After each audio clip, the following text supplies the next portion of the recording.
আসসালামু আলাইকুম viewers, London Bangla ভয়েসের পক্ষ থেকে আবারও স্বাগত জানাচ্ছি আপনাদেরকে। এখনকার যে নিউজটি সেটি হচ্ছে নূরকে রিমান্ডে অমানবিক নির্যাতন করা হয়েছে বলে অভিযোগ তুলেছে গণ অধিকার পরিষদ ও তার পরিবারের সদস্যরা।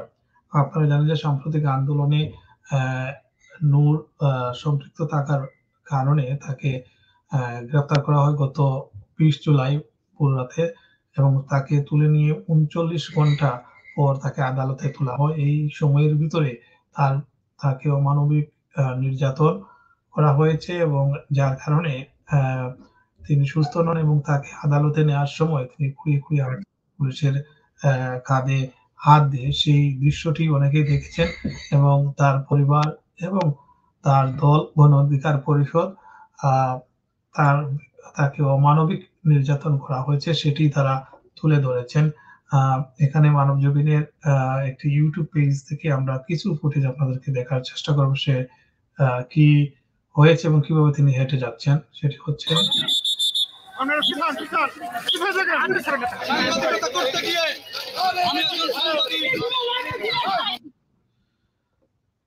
আ এই ছিল আ গণ অধিকার পরিষদের আ নূরের ভিডিও। তারপরে এখানে আরো অনেকেরই ভিডিও রয়েছে। আ নূরেরও রয়েছে, নূরের পরিবারের সদস্যদেরও বক্তব্য রয়েছে। আ এই হচ্ছে নূরের বাবা। উনি যা বলছিলেন সে হাঁটতে পারে না, পুলিশ তাকে ২ দিকে গনে হাত ধরে হেঁচড়াইয়া টানিয়া কোর্টের ভিতরে ঢুকাইছে। এভাবেই কেঁদে, কেঁদে তিনি সাংবাদিকদের বলছিলেন যে তার ছেলেকে নির্যাতন করা হয়েছে এবং এতই নির্যাতন করা হয়েছে যার কারণে সে অ্যা উনি যে তাকে ডাকছেন আদালত পাড়ায়, নূর সেটি শুনতেও পায়নি, সাড়াও দেয়নি। সম্পূর্ণ অজ্ঞানের মতো তাকে আদালতে তুলে যাওয়া হচ্ছিল।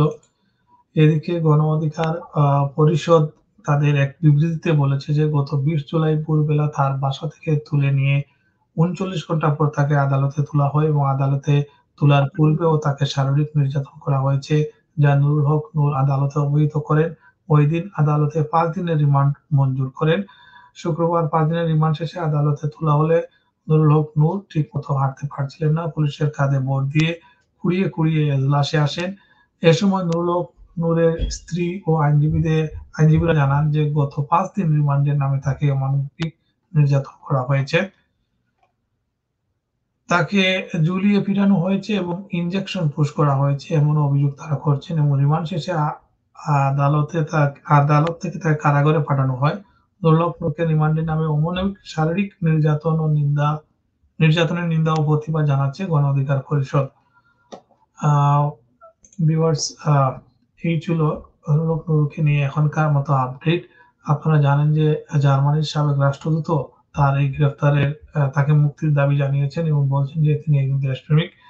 তাকে মুক্তি দেওয়া হোক।